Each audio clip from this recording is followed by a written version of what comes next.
Hello friends, myself Dr. Sandeep Tripathi. I'm the founder and the president at Forum for Global Studies. The Forum for Global Studies is India's multi-disciplinary global think tank, which is established to advance research on world affairs and its cross-disciplinary analysis of the world events. It sets itself as a multi-dimensional institute with a robust connection throughout the world. Thank you so much.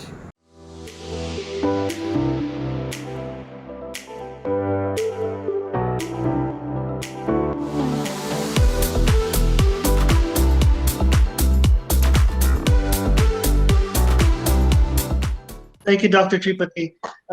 Thank you for that wonderful and warm welcome. Indeed, I felt it straight in my heart, and it's wonderful to be here. Now, the FGS strives to establish itself as a fulcrum of global networks and caters to a number of research specializations from international relations to economics. The FGS, though fairly new in its establishment, aims to position itself as a hub for scholars, academics, specialists, and practitioners throughout the world. Now, today's session represents the global nature of the FGS, with expert panelists from different continents addressing an issue that has truly international implications. Now, as Director of Research, I'm Don McLean Gill, and it's a true pleasure to have you all here today. Now, for centuries, Afghanistan has been a central corridor for traders and powerful kingdoms that move troops or goods from the west to the east, between Middle East, India, and vice versa. This was, however, a different case compared to how it is today. Now, Afghanistan is more than just a corridor. Rather, it is a crucial crossroads of routes throughout Asia. In terms of energy and resources, along with its oil reserves and minerals, Afghanistan also serves as a transit place for energy resources coming from Iran, Turkmenistan, to Pakistan, India, and China. Geopolitically speaking, Afghanistan today has become an avenue of overlapping security interests domestically in terms of the domestic groups, in addition to regional and international powers. The withdrawal of the last US troops from Afghanistan signals the end of a 20-year-long war and symbolizes the continuous consolidation of power by the Taliban. These developments do not only create worries for the future of national and regional security, but also puts into question the roles of other major extra-regional powers and their implications on the broader foundations of international law. Now, in today's special session, we'll be exploring these very factors. Now, with this in mind, I now wish to formally introduce our distinguished expert panel for today's session. Now, we have Ambassador Anil Trigunayat, who is India's former ambassador to Jordan, Libya, and Malta, and a revered diplomat, who is also highly active in a number of national and international institutions on international relations and commerce. Dr. Rajan Kumar is an associate professor at the School of International Studies at the Jawaharlal Nehru University in New Delhi. We have Ms. Barbara Kelman, who is a research associate at the Central European Institute of Asian Studies and the lead analyst for Asia at Dragonfly Intelligence in London. Mr. Irfan Yar, founder and managing director of Afghan Security Institute at Ottawa, Canada, and fellow at the Global City Institute in the US.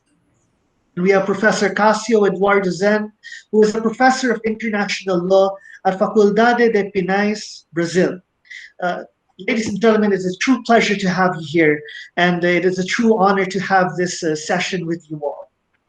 Now, to begin the formal panel discussion, the situation and the turn of events in Afghanistan continue to take center stage in global geopolitical discourses. Moreover, these events come at the peril of innocent civilians in the country. Now, Dr. Rajan Kumar, would you kindly give us your take on these turn of events and what it means for global security? The floor is yours, sir. Thank you, Don, and thank you, Sandeep, everybody. Thank you so much for inviting me here. Can you hear me clearly, all of you? Yes, sir. Absolutely.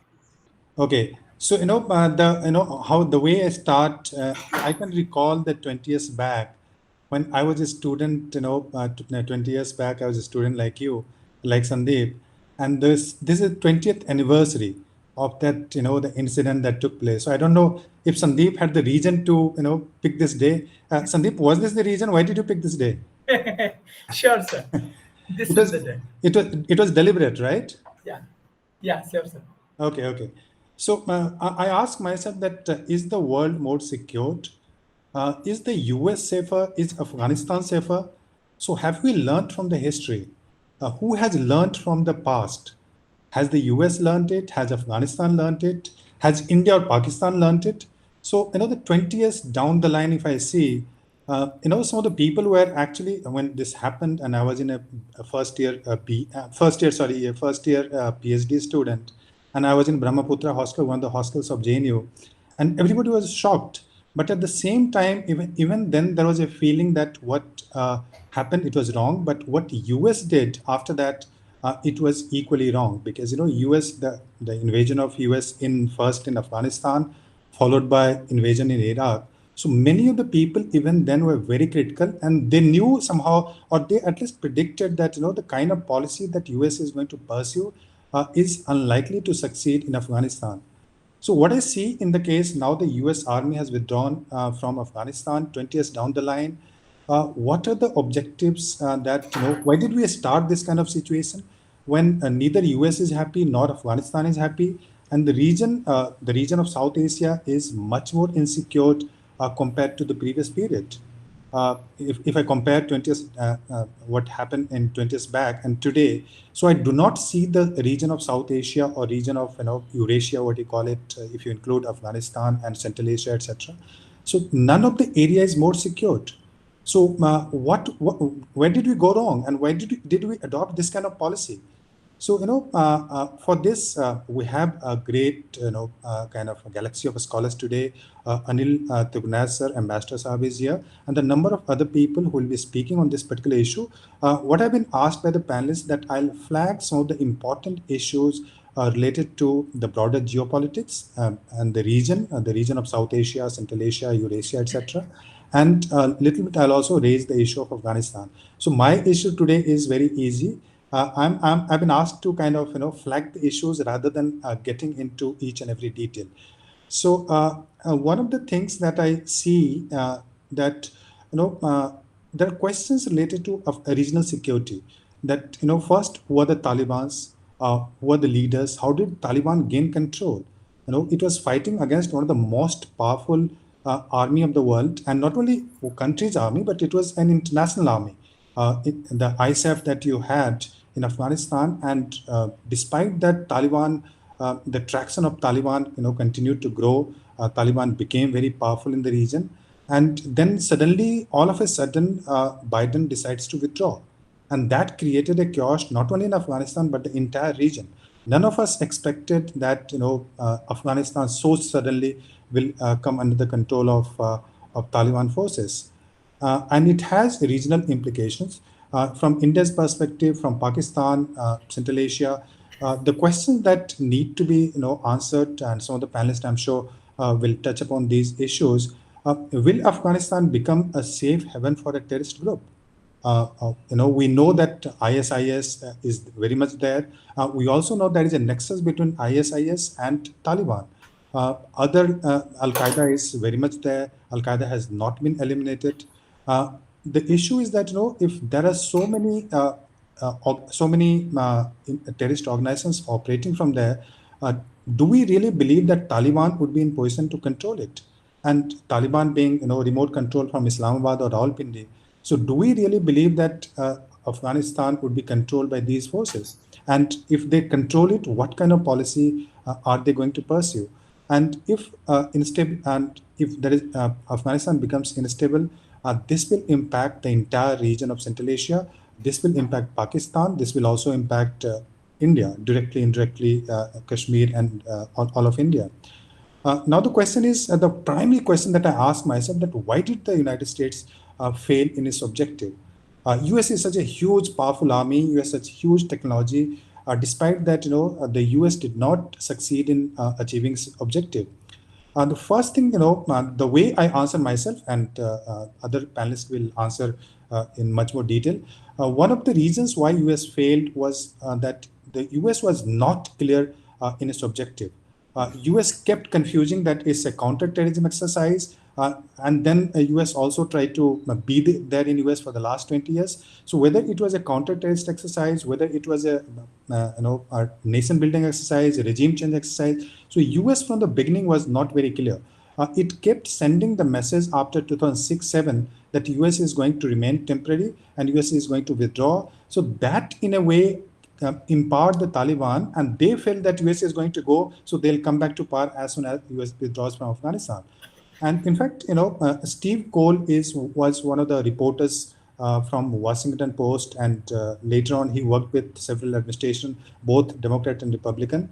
And he argues that one of the reasons why US did not succeed because US was targeting the wrong target. The two reasons he says that the two reasons why US kind of invaded in Afghanistan. One is Al Qaeda, of course, all of us know it, and the second, US feared that because Pakistan was not very stable in the earlier period, 2008, 9, 10, etc. It was not very stable. So the US felt that the nuclear arms can go in the hand of terrorist organization. So they wanted to eliminate the terrorists so that the nuclear weapons do not get into the hand of the terrorist organization. So these were the two primary motives of US in Afghanistan. But the problem is that when Afghan leaders, for instance, Hamid Karzai, Bush meeting with Hamid Karzai, this Obama meeting with Hamid Karzai in all the meetings kept telling that this situation in Afghanistan will not improve unless and until you have influence in Islamabad and Rawalpindi. And you know what? And that time negotiation during the Obama period, the negotiation for United States was being done by Joe Biden, who is the president now. And he said very clearly that for us, for the United States, Pakistan is 50 times, I'm quoting, Pakistan is 50 times more important than Afghanistan.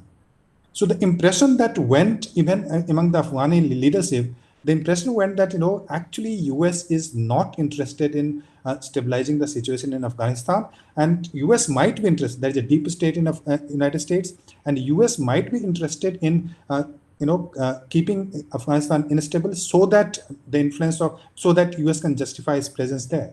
So, and this is not my quote, so don't quote me. This is Steve Cole, and you can read his books on the Afghanistan, and he says very clearly. So so what he says that instead of targeting, even Obama, for instance, he increased the number of forces. At one point of time, the number of US forces was like 1 lakh. 1,15,000. So 100,000 approximately forces, US forces in Afghanistan. But even then, the US was unable to control the policy that they tried to pursue. That they started focusing on southern and eastern part of Afghanistan, and they started home-to-home searching exercise. But all the terrorists, all the people who were engaged in the terrorist activities or who were opposed to the government, they migrated to Pakistan.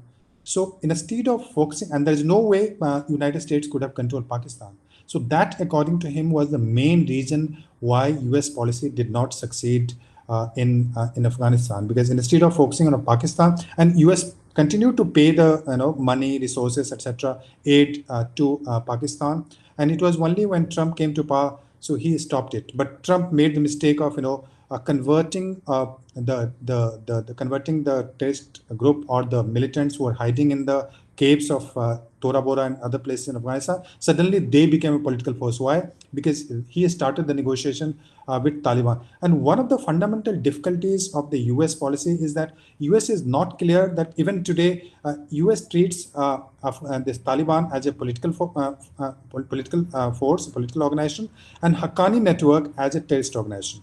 So the problem, and if you read one of the articles which was written by Sirajuddin Haqqani, it was written in New York Post, and where it clearly says that there is no difference between Haqqani network and Taliban. We are the same. We might have different kind of leadership, different kind of organizations, but Taliban includes Haqqani as well. And this is the New York Times article, and I think February 2020. You can go and check it.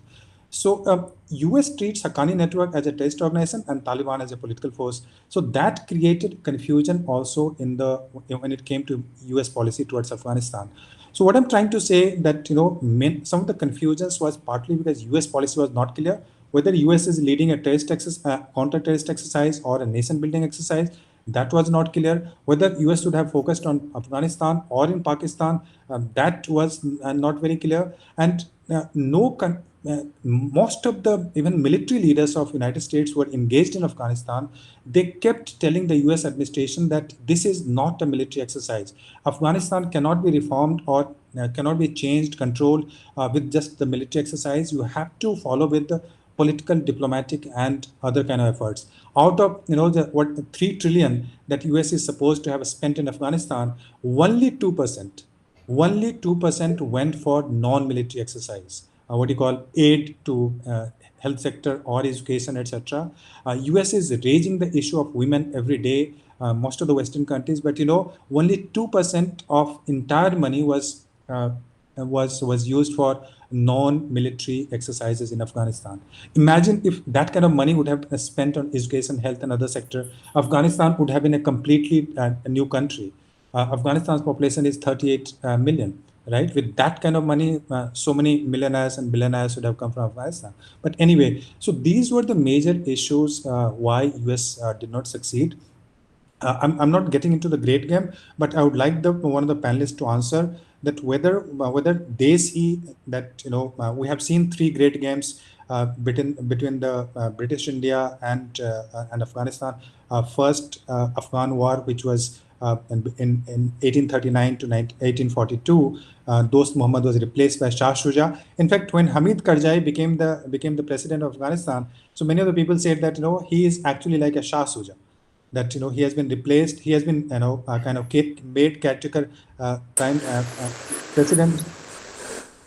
He was made caretaker president by United States, but he is not going to succeed. So that was the first great game. The second, as 1878 to 80, etc. And when Afghan's foreign policy was controlled by British India, but Britain could never succeed in controlling Afghanistan. Many of his envoys were killed in Afghanistan. The Britain had to withdraw. Third, again, the third British Afghan war, it was in 1919 when Amanullah Khan finally emerged as the king. And let me tell you that Amanullah Khan, when he came to when he became the ruler of Afghanistan, he was a very progressive ruler compared to the other rulers of that period. That was the time when many of the laws were being made, when he tried to ban burqa. He tried to educate women. His wife Suraya, she started schools in Kabul. And exactly after 100 years, the kind of policies that we are witnessing in Afghanistan is actually the reversal of the policies that we saw almost 100 years back. So I would like the panelists to answer that why that kind of thing is happening in today's Afghanistan.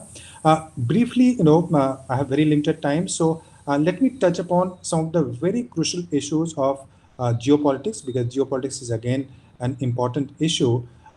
What I see that all the countries are playing their own games in Afghanistan. Of course, there are forces within Afghanistan who are fighting with each other, and with kind of support that if they get from the outside, kind of civil war that you see that might continue. Although Taliban claims that Taliban is controlling the entire country, but in my view, if Taliban is not inclusive, and at the moment Taliban is not inclusive at all, out of the entire cabinet of 33 people, there is just one Tajik, there is just one Uzbek.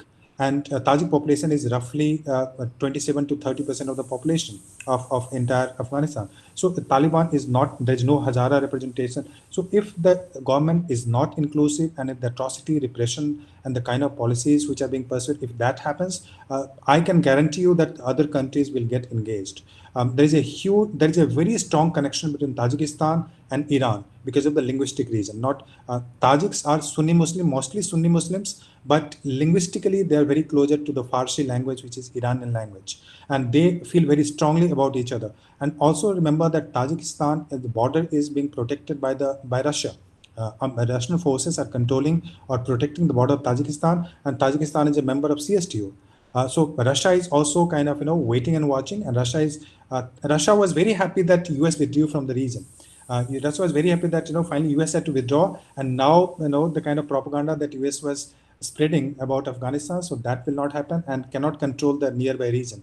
So it was very happy. But once US withdrew from that region, Russia is also very conscious now. Of Russia fears two, three things. One is that Russia fears that if the refugees start coming to Uzbekistan or to Tajikistan, and from there they might go to Chechnya, Ingushetia, and also to Russia. So that's one issue. Drug is another issue, and of course radicalism, because Russia has regions which are very volatile, Chechnya, etc. The issue of radicalism is there in Chechnya. So Russia is very kind of is kind of wait and watch kind of policy, and Russia is very conscious. And the fact that Russian NSA visiting India, so that can also be indicative that something is cooking up between these countries. So Russia has its own interest in the region. China, as you know, China would like this to increase its influence in Afghanistan, but also because of the Eastern Turkestan movement, that organization, China is also very careful.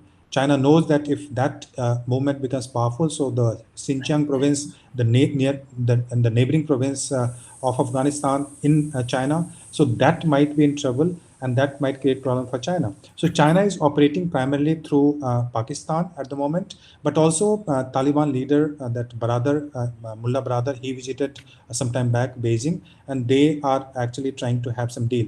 In fact, some of the embassies which are still working in Kabul, most of the people evacuated, most of the countries evacuated, but China is still there, Pakistan is there, Qatar is there, and probably Russia is also there. So these are the countries which are feeling safe in Afghanistan at the moment. So China is also thinking that if situation stabilizes, so Afghanistan has a lot of resources, they are saying 3 trillion resources, etc. So China can extend its Belt and Road Initiative, China-Pakistan economic corridor, they can link with Afghanistan. But I think Afghanistan is very unstable at the moment. It won't be easy for China to operate now.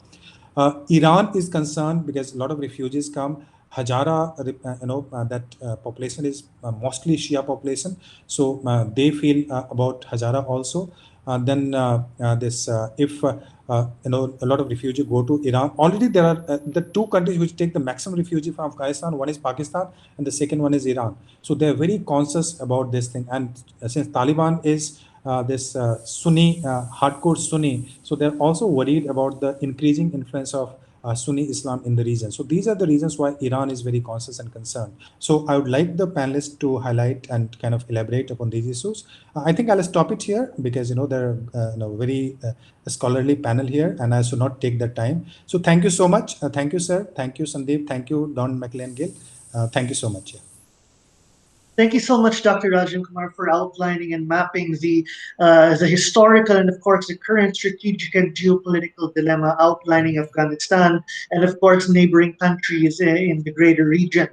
Now, the rise of the Taliban and its steady accumulation of power can further exacerbate the already tumultuous issues of terrorism and insurgency in South Asia. India, for a fact, is well aware of the devastations the Taliban can cause. The last time the Taliban were in power in Afghanistan, India witnessed the devastation caused by regional and global terror groups that used Afghan soil as safe haven. Now, furthermore, there are fears that groups such as the Al-Qaeda and other foreign fighters may re-establish terror hubs in Afghanistan. Ambassador Triganayat, what do you think would be given these current developments taking place in Afghanistan, what would they mean for India and the South Asian region? In addition, what steps should India take given these developments? The floor is now yours, sir. Thank you, Dr. Tripathi. Thank you, Don, and the Forum for Global Studies. I think that what Professor Kumar has said, in fact, he has said everything. Really, nothing more left to be said. He has referred to nearly everything that is happening in the region. India's biggest concern, as you know, and you have already mentioned about this, has been the problem of terrorism. This is what we had seen in the past, because when in 2001, President Bush decided to smoke them out until the time that Biden said that we will hunt them down. We have seen that the US administration, by whatever policies it may have followed, has actually handed back Taliban to Taliban. So this is what we are looking. I also feel that we have been barking on the wrong pole all along. The problem, in my view, is not Taliban. Taliban does not has not intrinsically any problems directly with India. But what is Taliban? As Professor mentioned about Haqqani, the Taliban is a group which has several constituents in it. It is not a monolith. So therefore, even if its creamy layer today has been well exposed to the rich surroundings in Qatar, where Islam also prevails, but a very different kind of Islam, or has taken some umbrage from the Saudis, where also it was Islamic, highly strongly Wahhabist Islamic philosophies that were propagated in Saudi Arabia. So what we are looking at is today's Taliban is changed as far as its narratives are concerned. It has tried to say what the world wants to hear. Now, you also have a history, that is Taliban 1.0, whether Taliban 2.0 exists, something like that or not. Definitely, like the ISIS, they have also become extremely media savvy and they have been able to expand their horizons.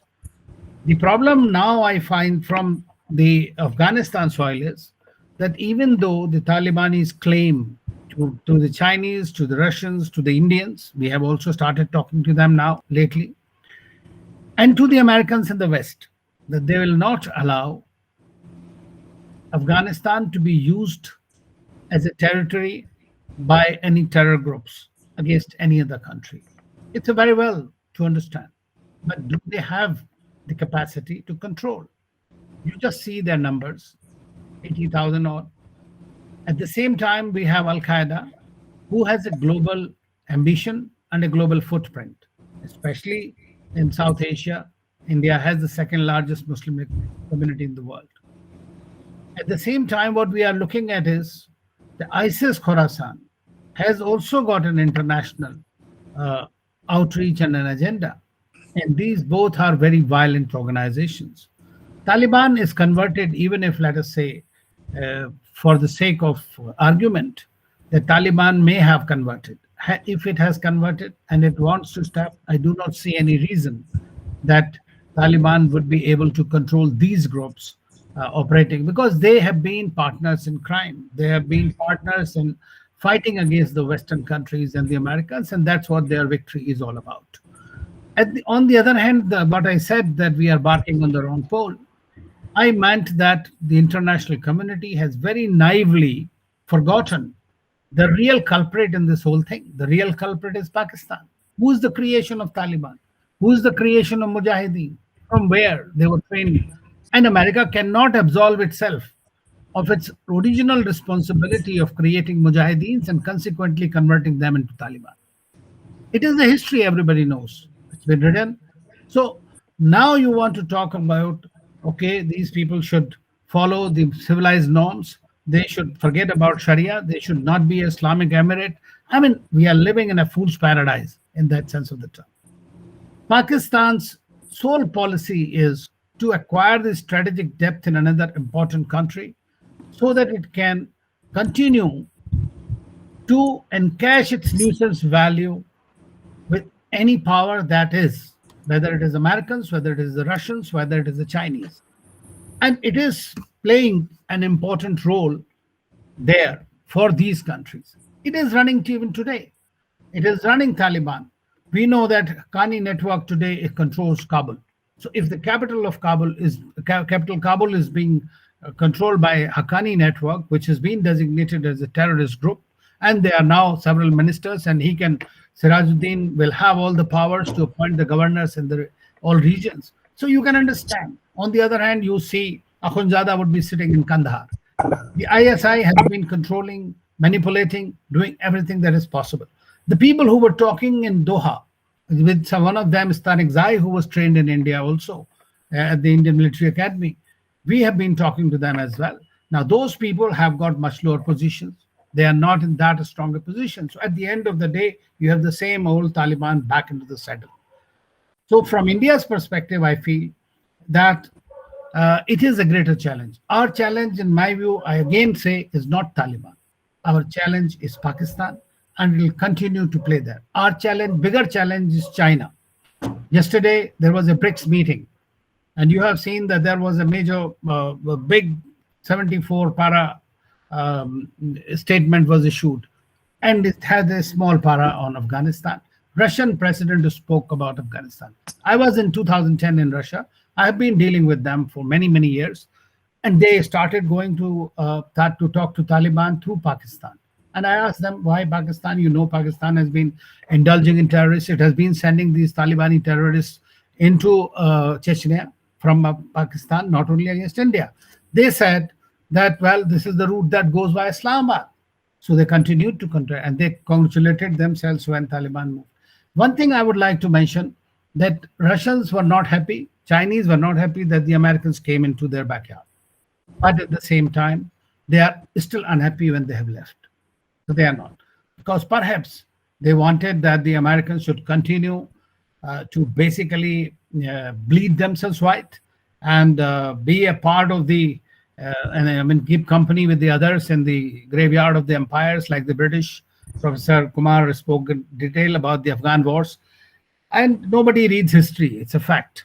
And we have seen that if you read William Dalrymple's book, The Return of the King, you will understand that everything exactly plays out.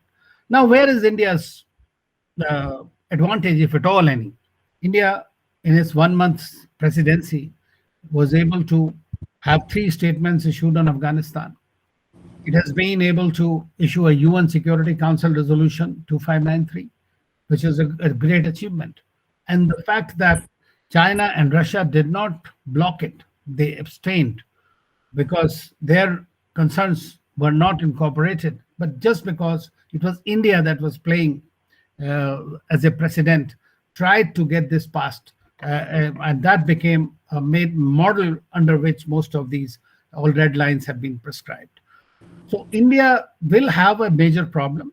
So will the South Asian nations, because of if the terrorism increases. Now, there was news that Pakistan sent about 10,000 of its various fighters, whether they were from the ex-military, military, or whatever it is, or the terrorist groups from Pakistan to fight with Taliban in Afghanistan, or it helped them in Panjshir. There have been reports that Pakistani drones and others, military, has been working together.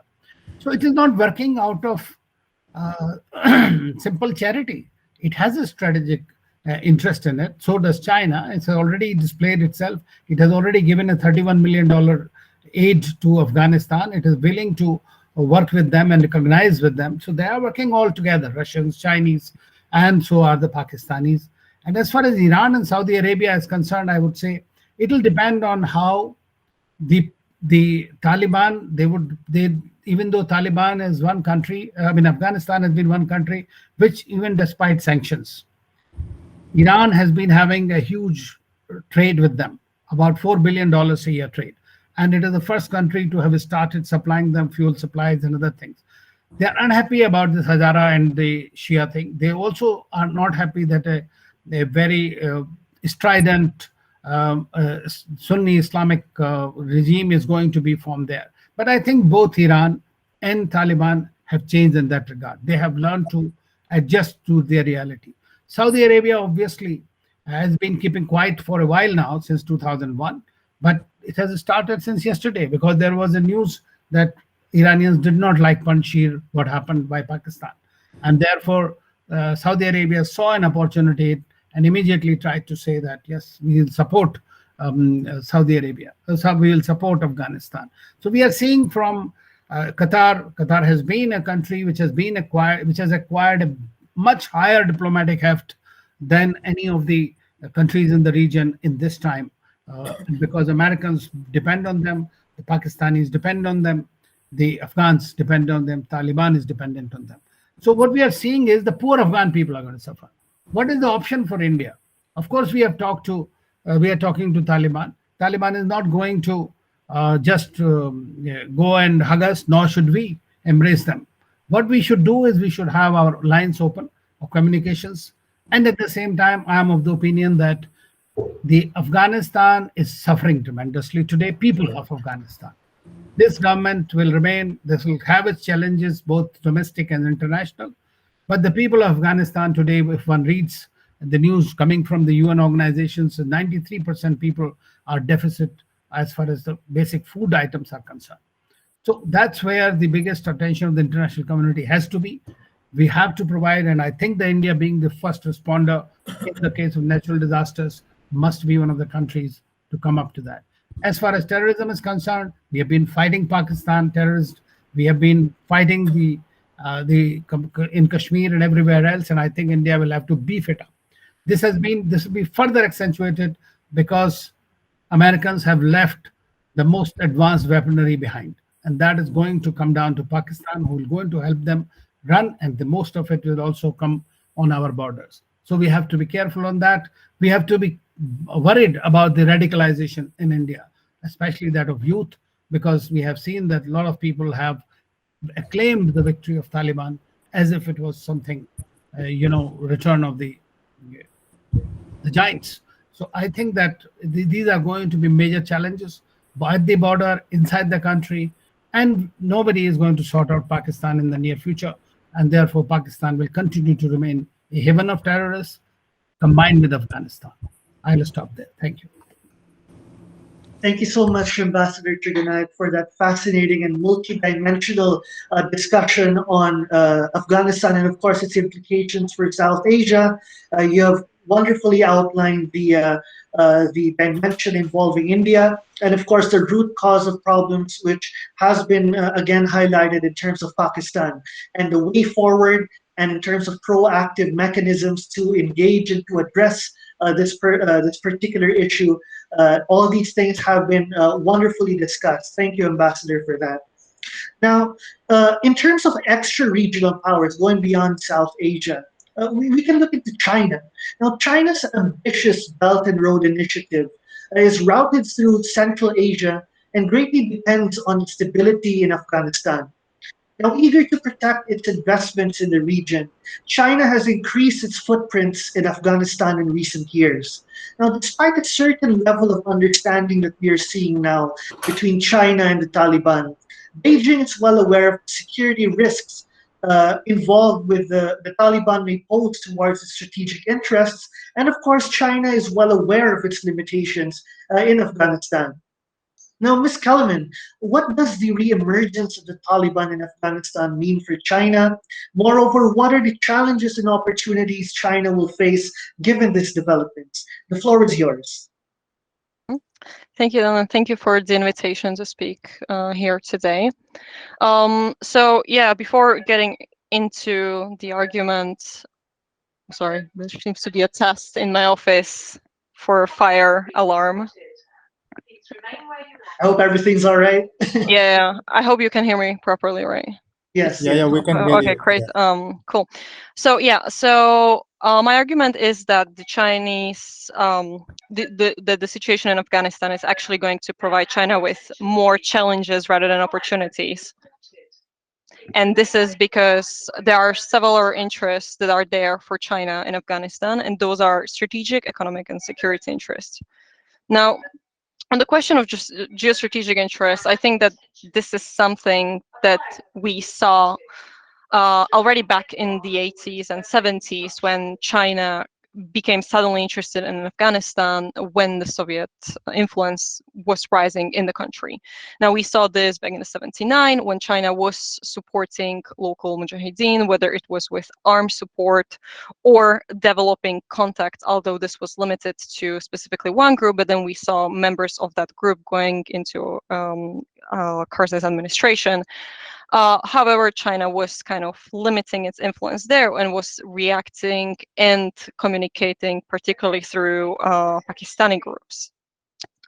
Then also we saw that once Soviet army left the country, Afghanistan kind of returned back to the let's say, outside of the Chinese interest. And I think that this is also because of the shared border that is there between China and Afghanistan. And although it is a very small border, it is, in the past, it has been raised that many people would cross this, and this is one of the Chinese concerns. And if you look at actually the terrain, it's pretty difficult border to cross. There's a lot of mountains. You have highway from the Chinese side, from the Afghan side, it's basically mountains.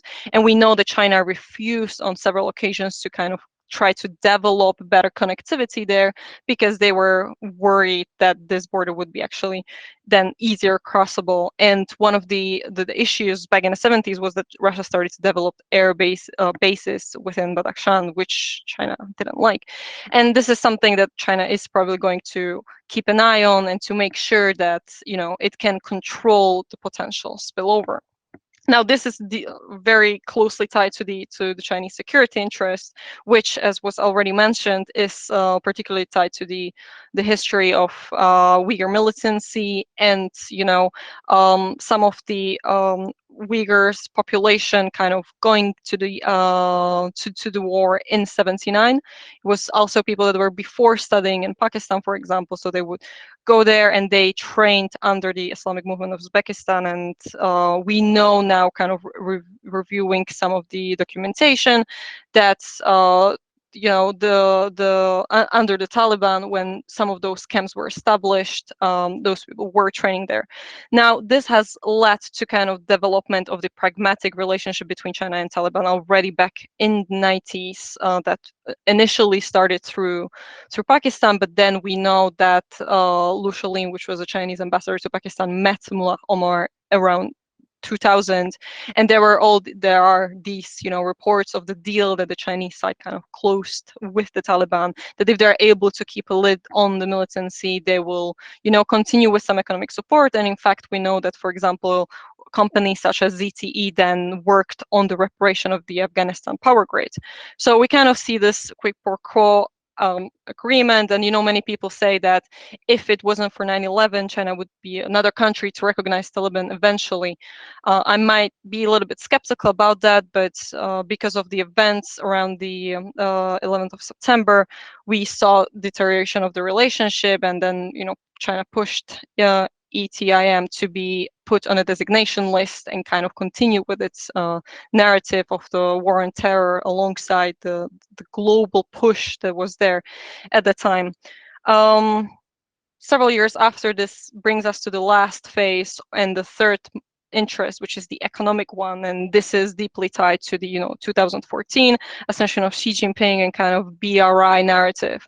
In fact, a lot of projects that were already ongoing in the country even before, we are seeing that those projects are now deeply somehow tied to the BRI again.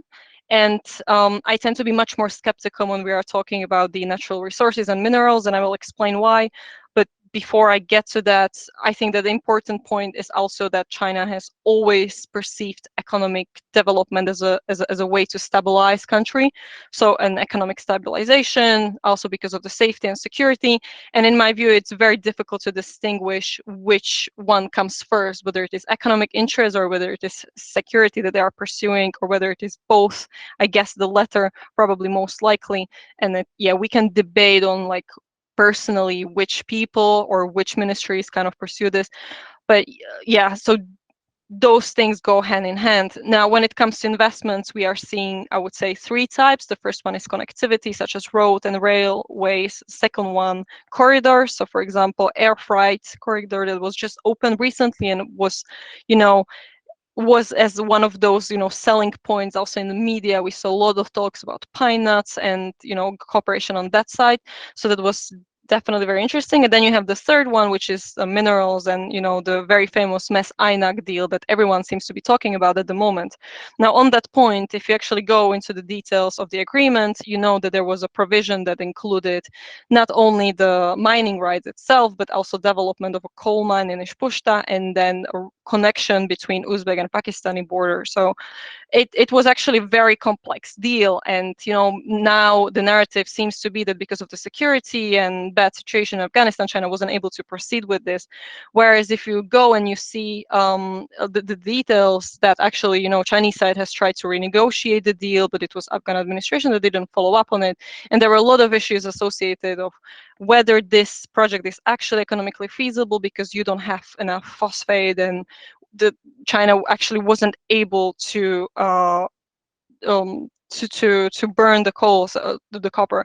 So the whole project seems to be delayed and running into these challenges, which are not only security related. And I think that it was in 2016 when Taliban even said that they are willing to offer security to some of these mines, and it was in their interest to actually keep this going. I wonder whether, in case we are seeing, the Taliban being able to stabilize the country, this would change anything in regards to these deals. Now, my guess personally is that to some extent we might see some economic benefit, whether it is in terms of roads that before couldn't be carried out because they were going through provinces with a strong Taliban presence. But if you look at much more complex projects, this is likely going to take years. So I wouldn't be so fast to kind of overstate the economic importance of Afghanistan for China, at least not in the medium term. So I think all this feeds into the Chinese approach today, which seems to be much more cautious. Although China is probably one of those countries that is more inclined to recognize the Taliban government as the official one, it's probably going to wait to see whether Taliban is able first to deliver on its promises of not, allow these groups to be present in the country, and to kind of stabilize the safety and security conditions countrywide. But even then, it has its own security interest, which is also related to Islamic State that, previously called for attacks on China because of its treatment of Uyghurs in Xinjiang. So we saw that also during war in Syria. So China is probably concerned about that as well.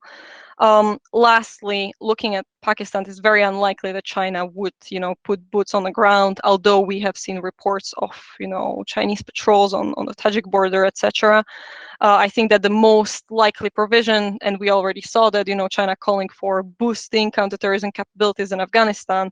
Now, the question is whether that would look like, as in the case of Pakistan, where China tries to delegate this to local authorities, but, tries to fund some of those cooperation, or, putting their own private security companies to protect its own citizens. In any case, I suspect that China is deeply, concerned about what is going on, and it has never tried to fill the vacuum by the US before. So we will see whether this will be something that will show us change in Chinese approach. It very well could be because of all those reasons that I listed, but I would be, much more moderate about jumping into conclusions that China will now become a regional giant. Thank you.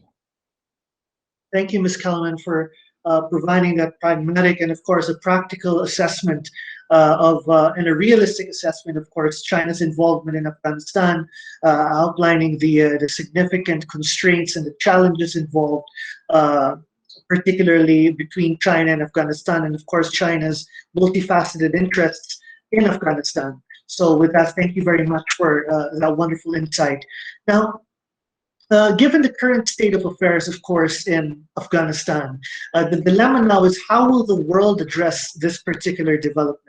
Mr. Irfan, could you please outline how the international community should approach these changes? Will engagement be better as an option compared to confrontation? What is the way forward? The floor is yours, sir. You're on mute, sir, I think. Can you hear me now? Yes, yes. Great. So thank you very much. I'm so glad, that I'm among this great panelists today. All the panelists, their points were very much to the point and very much constructive in terms of, approach and scope. So my take on, since I have 15 minutes, I will talk quickly about, how the world should approach the Taliban.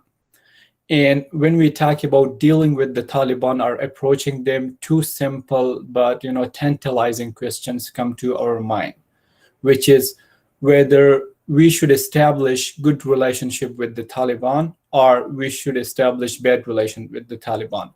More formally, whether the world should recognize the group or whether the world should ignore Afghanistan under the Taliban. And as we might see, this can be a very generic term to use. However, it's very clear that different states have different relationship with the Taliban. Historically, if we look, Pakistan has been one of the closest ally of the Taliban, even before it was conceived, back and when the Soviet Union was there. And as Ambassador Anil rightly mentioned, the emergence of the Taliban, has its root in Pakistan. But we shall also understand that this is not the sole reason.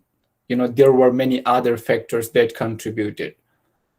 That was like back, the violence, the brutality of the Mujahideen group in Afghanistan, who were badly on the embark of, brutality toward Kabul, and they were fighting among each other, just for the lust of power. So all those things, contribute to the rise of the Taliban. And given at that time, it was Pakistan, it was the United Arab Emirates, and it was the Kingdom of Saudi Arabia. Those were the countries who recognized the Taliban. And I think the main reason for them were their Islamist connection, because most of the fighters, they were from those regions, or at least the support. Even though there is no doubt that the United States supported, Mujahideen. However, after acquiring and achieving its objective, they left Afghanistan, and then there developed a political vacuum, which was filled by Mujahideen group and later on by the Taliban. But now that the Taliban have come to power, how shall the world deal with it? As the panelists rightly mentioned, that we have in the cabinet many globally recognized terrorists. So it's a very challenging question, for the world, whether they should recognize them or not. But we should also keep in mind that the Taliban was also a terrorist organization, and it shouldn't be surprised that their member are terrorist group. And if we can, remove the Taliban from the blacklist, so why can't we remove, those people from the blacklist? So I don't think so that there will be a bigger challenge if the international community really want, to tackle this issue. But what is more concerning and what depends, the recognition of the Taliban would depend how the Taliban unfold in the upcoming years and months, especially its behavior, its policies toward human rights, particularly women's rights. And if we see back in 1994, Taliban was a brutal regime, there is no doubt. They were very harsh on women, minorities, and some ethnic groups, for example, Hazaras. But circumstances at that point was different. In the last 20 years, the Taliban seems to be, personally, I believe that they have seen to be drastically changed, especially toward their policy, when it comes to engaging with the world, their diplomatic efforts. They had no diplomatic relations back then. And it was because it was a very nascent organization that time. It just came out from the madrasas, hardcore madrasas of Pakistan, and suddenly, acquired power overnight. They had no idea what international community is. They had no idea, what non-Islamic world is. And I myself, I was also, a madrasa student in Pakistan when we were refugees there. And we were, even in our school, our education system, which was, of course, established by the Pakistani government, we had an Islamic subject. And in that subject, we had a chapter from Quran, which talked about, the war between Muslim and non-Muslim. And it was in our grade 6th and 7th. And if one would read that chapter, even a very mature person, he would be left with nothing but just to hate non-Muslims. And those controversial chapters were incorporated deliberately, to the main curriculum, and they were taught mainly in what is now KPK or Khyber Pakhtunkhwa. So their policies toward Pashtuns and Pakistan was to keep them in ignorance, to radicalize them systematically. And that had an influence. For example, those people would be, taking deep pride, to go for jihadist training camps. I doubt that even the Pakistanis, army were aware of it, because it was a very, fertile, mountainous region. So it was kind of a trend, to go and get ready for jihad and go to Afghanistan. So again, Pakistan rule cannot be ignored. And so now the Pakistan seems to be very happy, situation unfolded in Afghanistan, and it was Pakistanis who were celebrating, the evocation or the departure of the American, and this has provoked, the Afghan people. They really did not like that situation, because they were like saying, if you like the Taliban, why you don't, bring the Talibani kind of government in Pakistan? And in Pakistan, we see it is a very liberal society in some way, especially when you go to Lahore and Karachi, comparatively to Khyber Pakhtunkhwa. But they don't want that kind of freedom, for Afghan people, which is, which is very concerning and which should be, criticized. But as I keep saying, they are not the only side. And now that the Taliban have come to power, and exclusively almost, all of them are Pashtuns with few exceptions, what does that mean? That means that Pakistan would have greater leverage over the Taliban cabinet, especially the Haqqani network. They are now, some of them are the Minister of Higher Education, which is a great danger for the Afghan future, because they, as I listen to their speeches, the higher education minister, who was also from Haqqani network, saying that from worldly education, it's way more better, to educate people with Islamic ideology or Islamic learning, which is alarming for the future of Afghanistan, and it can go backward and backward rather than making more developments. So those kind of things need to be addressed, but it is something more of domestic politics. But again, now coming back to the main question, whether world, and by world I mean countries which are important to Afghanistan, such as US, India, Pakistan, Iran, Russia, and China. While the US seems to be saying that it may take long time to deal or to consider whether they should recognize the Taliban or not. But I think that gap is now being filled by China, and the Taliban have welcomed them, because Afghanistan historically has always been dependent on foreign aid, and they see China as an alternative to Western countries. Given the massive amount of wealth that China has, Taliban think that they will acquire something. But deep down the line, the Taliban may not understand their consequences. China is very notorious for its loan trap. If we see Pakistan, even though Chinese heavily invested there, but in the CPEC, but Pakistan is now full in debt. So whoever deals with China, maybe in short term they will have some gains. However, in long terms there will be consequences. But again, the transition is both way. Taliban also see China as a close allies, not only in economic terms, but also in recognition when the opportunity is there in the United Nations, or if the US want to establish a resolution against Pakistan, maybe Chinese could prevent that by its veto power. So and the Taliban leadership are considering their policies now, which also suggests that now they are more a rational actor, unlike back in 1994.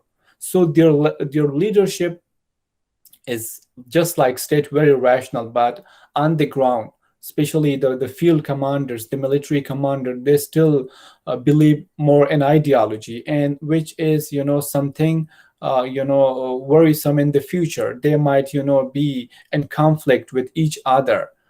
China is very harsh on Uyghur Muslims.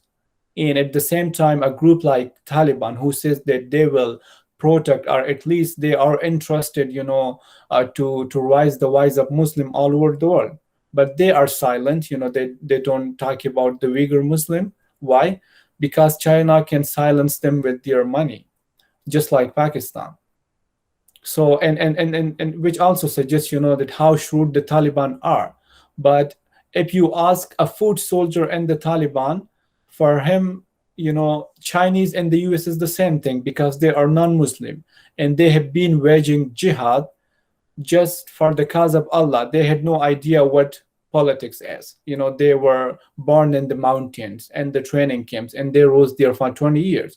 So their psychic, their mentality has changed, and it will take time, to know, or it would also need, active engagement to educate those people who are now in government. So again, but the question is what effect it will have, if the world recognize Afghanistan or it doesn't recognize Afghanistan. Let's say if the world does not recognize Afghanistan, the main consequences will be economic crisis, because during 1994, the world majority of the countries did not recognize the Afghanistan. There were limitation of trade, international cooperation, and its consequences were severe. Afghanistan, descended into the drug trade because they had no other alternatives.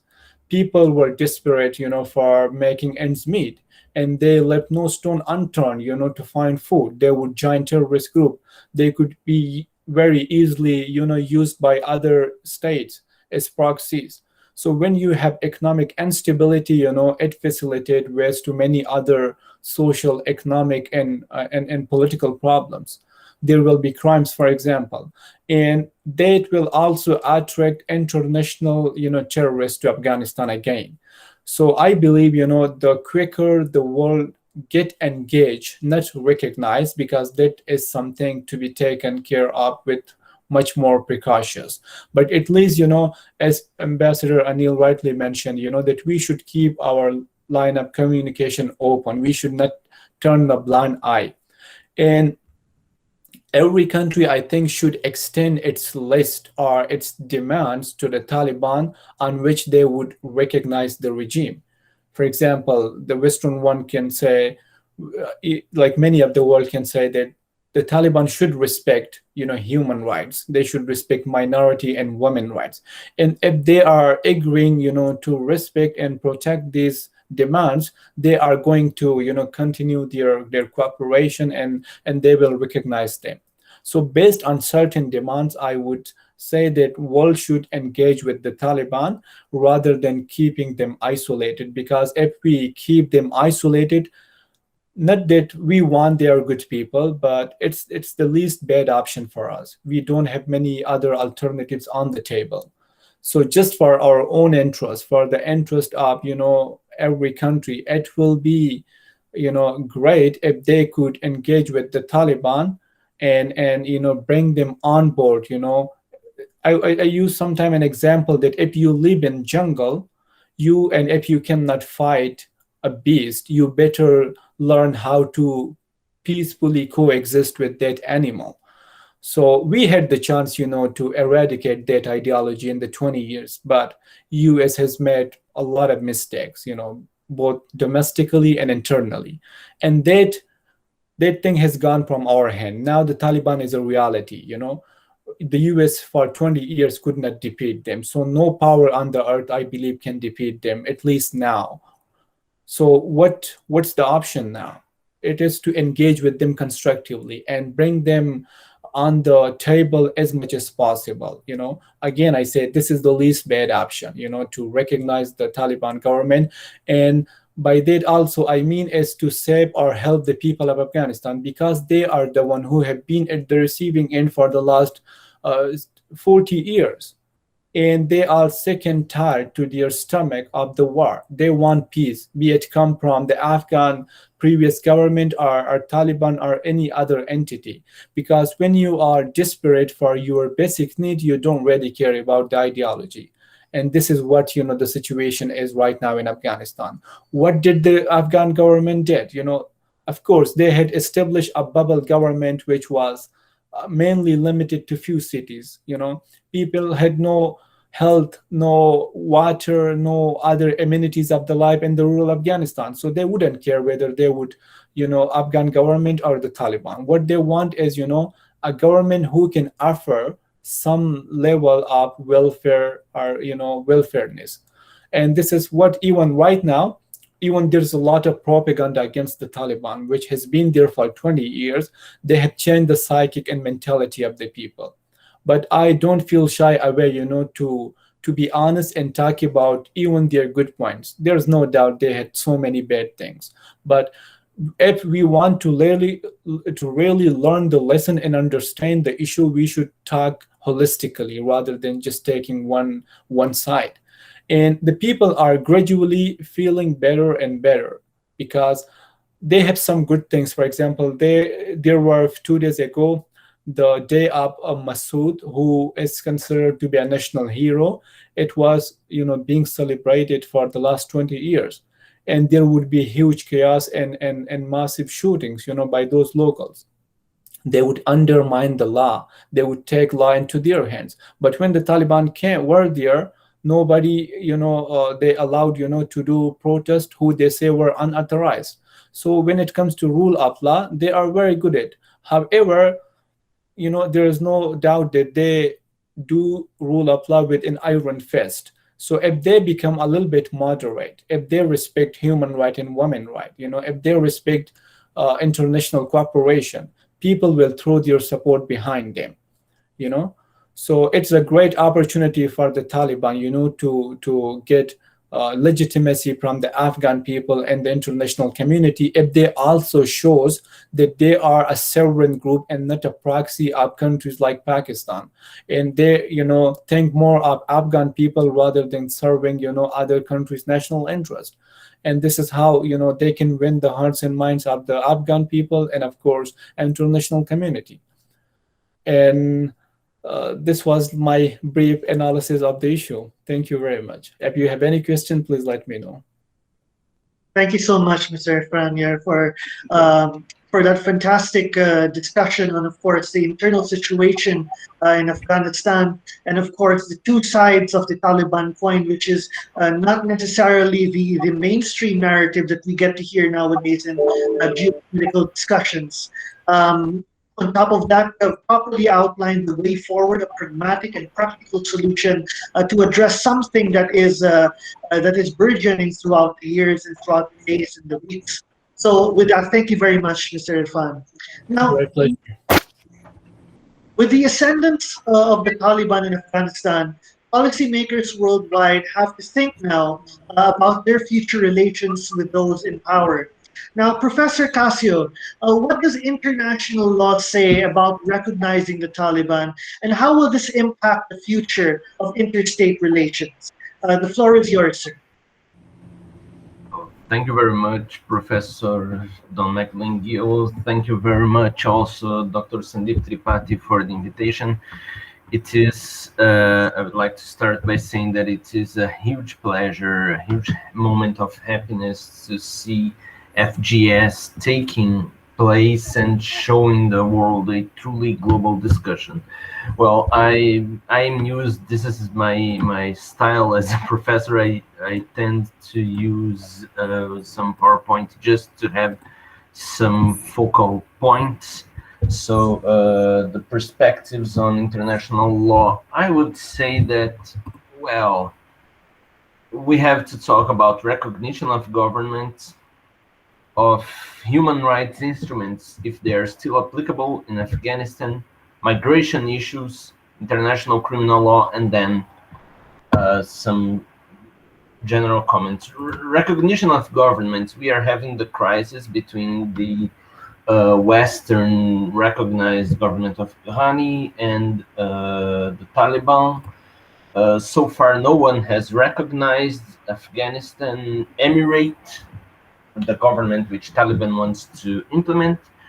And so far, at least until today, the United Nations only recognizes the Islamic Republic of Afghanistan, the Afghani government.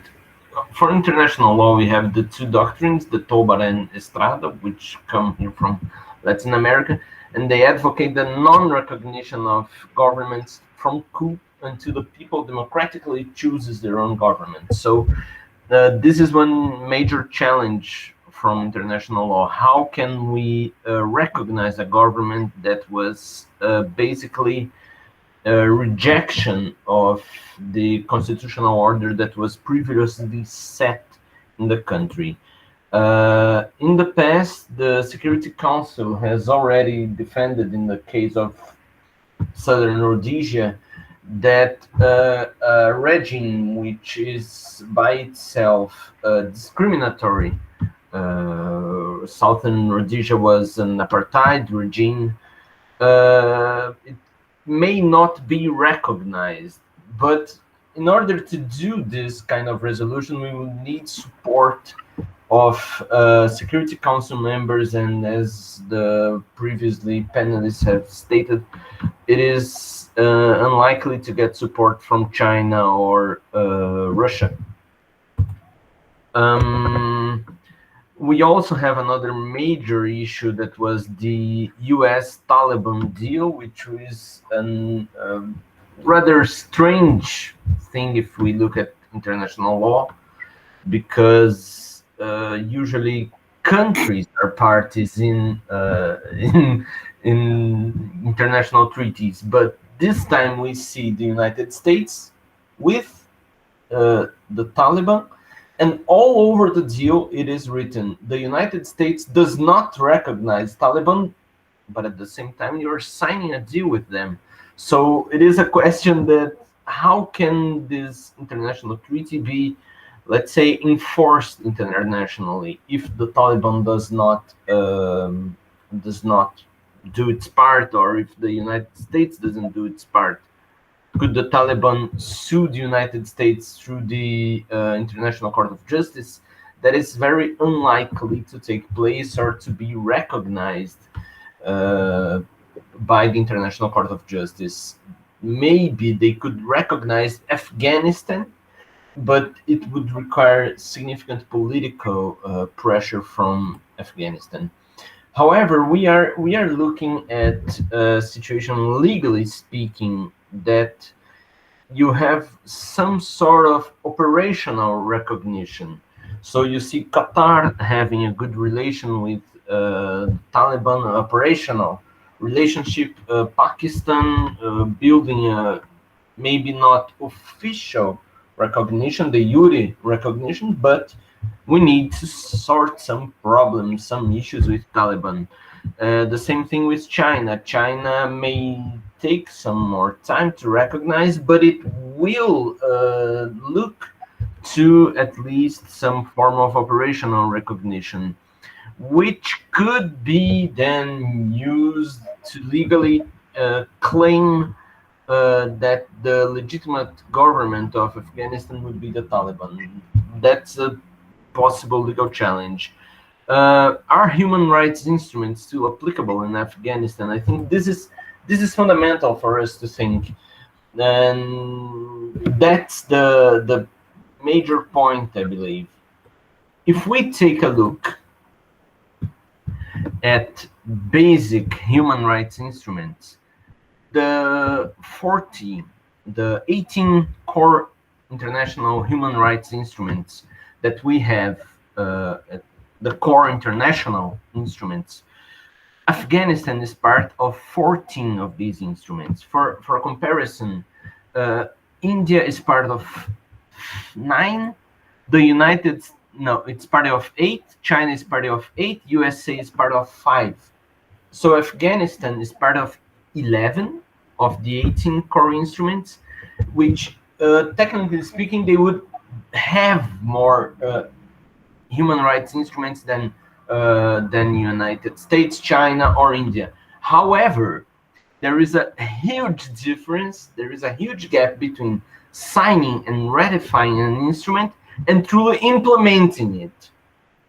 During the last 20 years, Afghanistan has become a party to the Convention Against Discrimination on Women. So it is a party, but can we truly state that women's rights are respected there? Maybe not. So this is a big, if we have the instruments are set in Afghanistan, and if we take a look at basic international law, the Office of High Commissioner on Human Rights in United Nations, they have the General Commentary 26. And this General Commentary states that basically the protection given by an international human rights treaty, it does not attach to the country, but to the territory. So it doesn't matter who is controlling the territory, it should be applied and it should be respected. So Afghanistan has this obligation to fulfill towards human rights treaties, and this is important for recognition. This is important to say, okay, we are a country and we do respect whatever we have signed before. Will the Taliban do this? I think it's unlikely, because as they have said, the main argument will be their own version of Sharia. It's not Sharia that they will implement, it's the Taliban tailored Sharia version. We have different versions of Sharia implemented in different countries, and in some of them it's democratic, it's respectful to human rights, it's respectful to women's rights, but the Taliban version will likely be in conflict with basic human rights, and this could be compromising to their own recognition of as a government. Another main issue that will be debatable in international law, we have the drug issue. Opium trade is, as previous panelists have stated, it's very lucrative, and it is big business, and it's important for Afghan economy. Opium is fundamentally important to Afghan economy. However, there are international treaties against organized crime, transnational organized crimes. These drugs, I'm not going to dwell in criminological approach if we should or we should not decriminalize drugs. The fact is, opium fuels a crisis, for instance, in Europe or in the United States. So this may compromise. In the past, we had the situation in Colombia, which was severely criticized internationally for lacking control over the drug business in their own countries.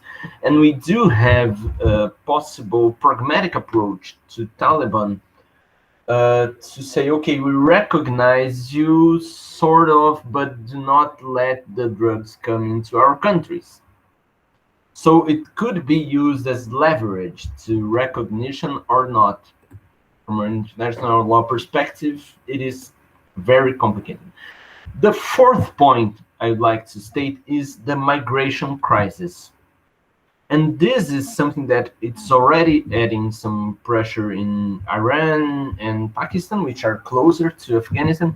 And as it was very well pointed out during this conference, it was on refugees camps that decided to open a madrasa and, okay, you need to learn, children, come here and learn. And then Taliban was basically started in those camps. So it is necessary to take care on migrational law perspective on the migrants' own rights to education, to proper education, to have security, to have health.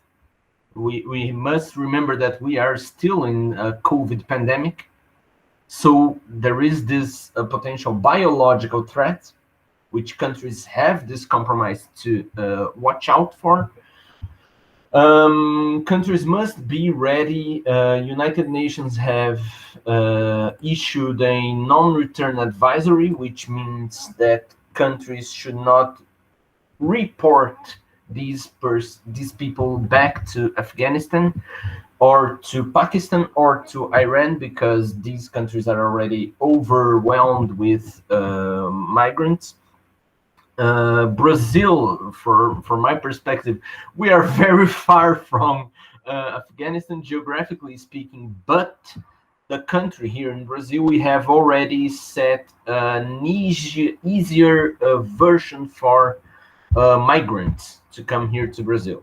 The thing is that the migrant must go to Islamabad and then issue a Brazilian visa in Islamabad to come to Brazil, which is not easy because our embassy in Islamabad has probably 3 only people working there, so it takes a lot of time to issue a visa. So we have this perspective on how to deal with refugees. Afghanistan has suffered a lot in the past with Soviets, with warlords, with Taliban. Even now in the US NATO intervention, it was very, it put a lot of strain in their own livelihoods. And so there are refugees. And if we don't take care of the refugees, if we don't respect the refugee laws, then we may be fueling a future conflict. It's dangerous, but we have to assume that when, people, the Mujahideen started to fight Soviets, then we had the development of fundamentalist Mujahideens, and then out of nowhere, Pakistan supported Taliban. Taliban came, and it was the disaster that we saw: warlords fighting with Taliban, and Taliban fighting with. So we must take care of refugee law to have a proper and safe return to the country of those people, and so that they are welcome, they feel welcome here, and they don't have grievances against the other countries, because when you are not respected as a human being, you build up grievances, and that can fuel hatred. And hatred, then we see now it's 20 years since the attacks on the Twin Towers, but I am fully aware that India has suffered a lot in the past with terrorism.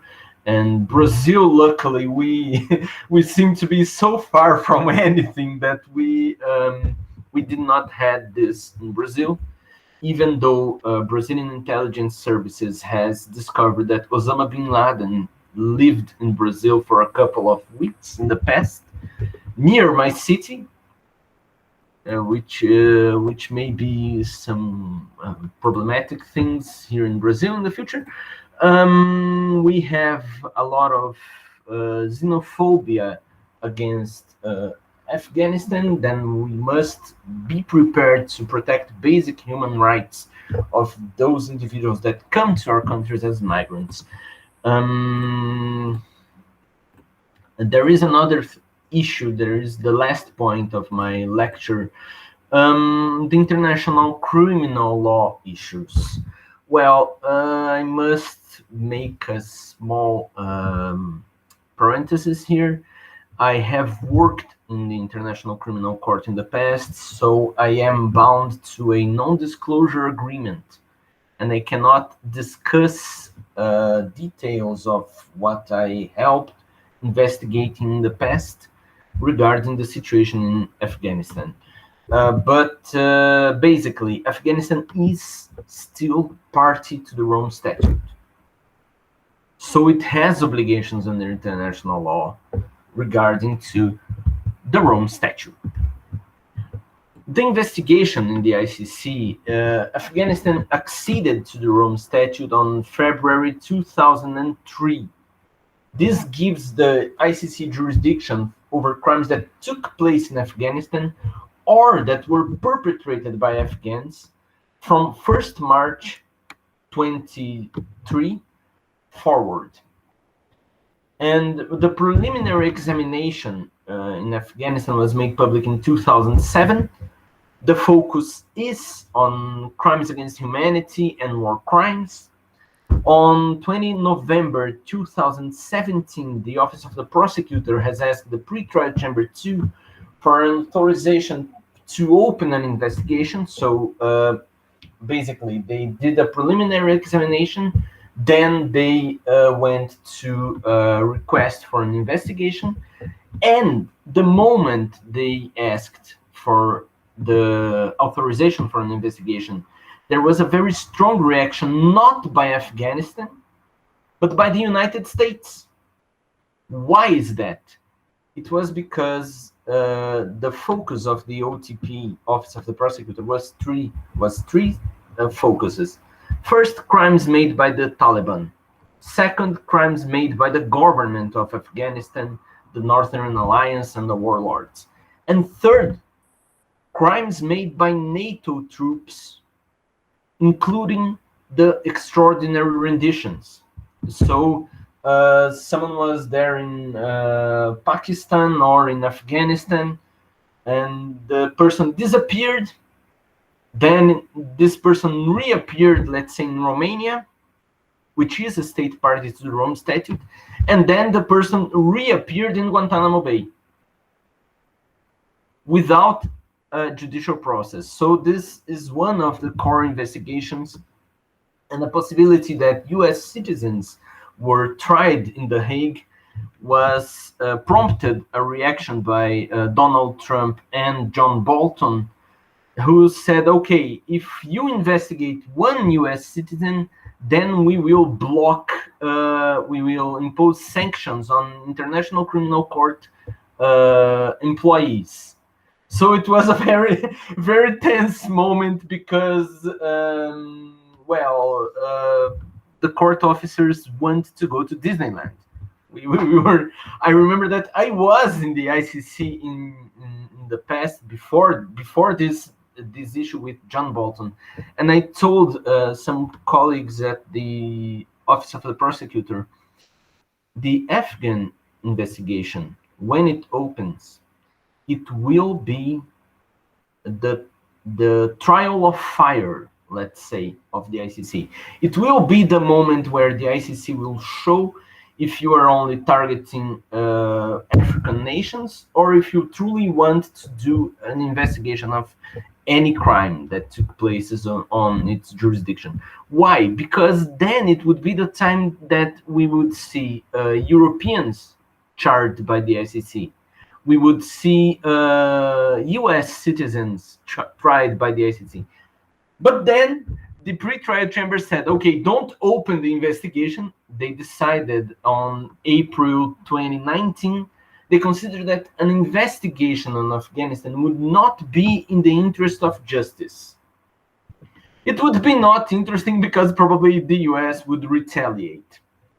And so the fear was not, can we do anything in Afghanistan? Afghanistan was saying, okay, we will cooperate with you.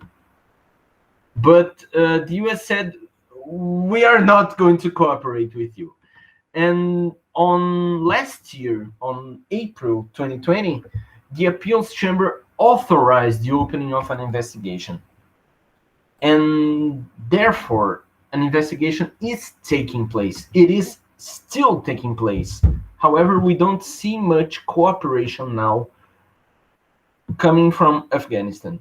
It is unlikely that this investigation will provide good fruits in the next 2-3 years. It will take some time until we do have a case brought in the ICC before someone due to international crimes in Afghanistan. Why is that? Basically because it is difficult to obtain cooperation from the country. It is difficult to obtain information on national procedures now. Are there judicial procedures? And this is important also for the recognition of Afghanistan, because Afghanistan has this commitment to the Rome Statute. And if the Taliban provides cooperation to the International Criminal Court, if it allows for ICC officials to go to Afghanistan and interview people, if there are requests for assistance exchanged between Afghanistan with Taliban government and the ICC, it can be an element showing that, okay, we are a state, we have a government, and we follow judicial procedures. This is a very important possibility if we think that in Palestine, we had the same thing. Palestine was not recognized as a state by many countries. But what they did, they asked for the ICC to have jurisdiction and to open an investigation on Palestine. And the ICC has decided this was a major step towards Palestine statehood. The recognition by the ICC that they could open an investigation there.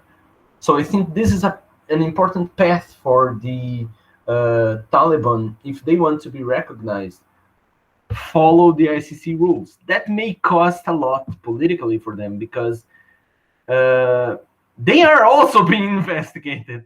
Basically, they will have to take responsibility. They will have to say, okay, this person is accused by you crimes against humanity. Okay, we are going to deliver this person to the ICC to be tried in The Hague. We have seen, for instance, forced marriages that took place in Afghanistan when Taliban took power now. This is a crime. Article 7 of the Rome Statute, forced marriage. Article 7(1)(k) of the Rome Statute, other inhuman acts. So we have this possibility of having a judicial recognition through International Criminal Court. And finally, I'd like to close my argument saying that no country has the moral, the monopoly of moral. Wang Tieya, the Chinese professor of international law, he said, no single country can have the monopoly of moral. If we look in international law history, it was Eurocentric, and usually they have created a concept of civilized nations. And if you don't follow that model, Westphalian model, then you are not considered civilized. Brazil has suffered a lot in the past because of that. India has suffered a lot in the past because of that. China has suffered a lot in the past because of that. Even though we had our own civilizations for thousands of years, we were colonized, we were dominated by, say, the United Kingdom, Portugal, or other countries. So international law has this idea that there is only one model to be followed. We can no longer sustain this idea. We must look in international law on a trans-civilizational perspective. International law should be only used when there is the conflict between visions of what is good for a country. Afghanistan is very, very complex, and I believe that the Taliban cannot be considered the only political actor in Afghanistan. There are other players in the game there, but international law should be used as a moderator, not as something that imposes over the other one. And international law has finally the general principles saying that we should not let our territories be used as a place that steams illicit activities to other countries. So Afghanistan has this must respect this commitment on international law, that it cannot provide safe haven for terrorism, because terrorism can damage other countries. It cannot be a safe haven for drug, and it must respect each other countries. This is a basic argument. And the same thing we have heard here in this panel. Afghanistan should not have this ideological influence from other countries. We should not have this puppet states idea anymore. We should focus on Afghanistan as an independent, sovereign nation without interfering in the country. We should maybe allow it to have a democratic and maybe a truly independent thing. But this is a major challenge today, to see how much a country can or cannot interfere in another country's own internal affairs. So this is the challenge. But it's possible to have recognition as a government and as a country in the future, if following international law. International law is the moderator, international law is the key, but it's also subject to politics. So I thank you very much for your attention. I hope I was clear enough and I was organized enough. Thanks. Thank you so much, Professor Casio, for an elaborate and, of course, comprehensive discussion of the Afghanistan issue, but using the lens of international law. We thank you for that, definitely. And to all the panelists who are present here today, I wish to thank you all for the outstanding discussions. We have all learned a lot, and of course, we could use this knowledge to forward the discussion and contribute to the literature in the long term. Now, on this note, I wish to give the floor to Vaishnavi Singh for the closing remarks. Thank you. A very heartfelt gratitude to all the renowned dignitaries who gave their remarks precisely and their precious time to enlighten us all on Afghanistan crisis, geopolitical implications. On behalf of Forum of Global Studies, India multi-disciplinary global think tank, I, Vaishnavi Singh, take privilege to pay my gratitude to all the speakers of the day. To start with, I would like to pay my heartfelt gratitude to Don McLean-Will, without whom this webinar wouldn't be possible. Thank you so much, sir, for outlining briefly about the Afghan crisis and taking this conference forward. I am eagerly waiting to have such conferences ahead.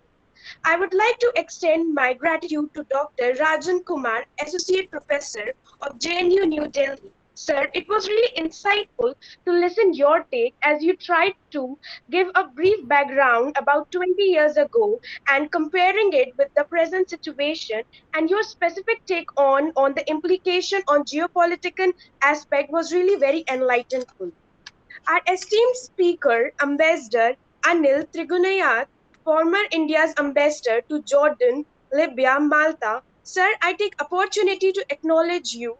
It was really amazing to listen your viewpoint as you try to give a different aspect of this Afghan crisis, which was again very insightful. The way you speculated how your remarks from ground, as in how the origin of Taliban took place, and connecting it with the present crisis and relating it on the Indian perspective was really full of enlightenment. Our next distinguished guest, Ms. Barabar Kelman, Research Fellow at Central European Institute of Asian Studies. I extend my regards to you, ma'am. It was very interesting to hear you as the way you connected the present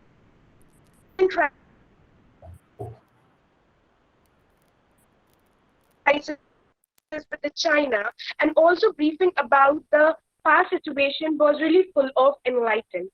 Next in the row, we had significant speaker, Mr. Irfan Yar, founder and managing director of Afghan Security Institute Canada. The way you put viewpoint is how other countries could contribute and how the Taliban. In the row, we have significant speaker, Professor Zen, Professor of International Law, Brazil. Sir, you very interestingly speculated the present issues and applicability of human rights as it really existed in the Afghanistan and the recognition of government and more such interesting facts. Sir, it was really very amazing to hear you. My vote of thanks is incomplete without acknowledging Dr. Sandeep Tripathi, founder and president of FGS, and Mr. I.K. Singh, director of FGS, New Delhi. I also extend my heartfelt thank you to all the participants who gave their time to this webinar. With this, I conclude today's webinar. Thank you.